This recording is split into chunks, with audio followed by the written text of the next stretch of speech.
دوستان مهربان با کاربرم تنج بادشی با تومی جری گذاشتیم یعنی جلی اطلس پرو نموش تاجیکی اطلس پرو 2024 یعنی دستوراتون باید فروش است یک مشکلی در سر دست دو آسانش کنه ماشینچه چه فروختنیه بگیره کدمه یاندکس میزنید پاندکس میزنید ماشینه دیگه کنه نقل بینیم در بورا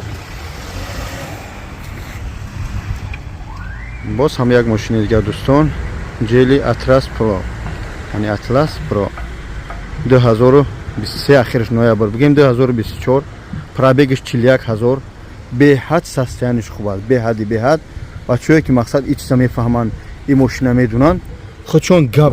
خاک به سخنی ما میفهمن چی گفته سالونش کژنه همش بمب کامفورت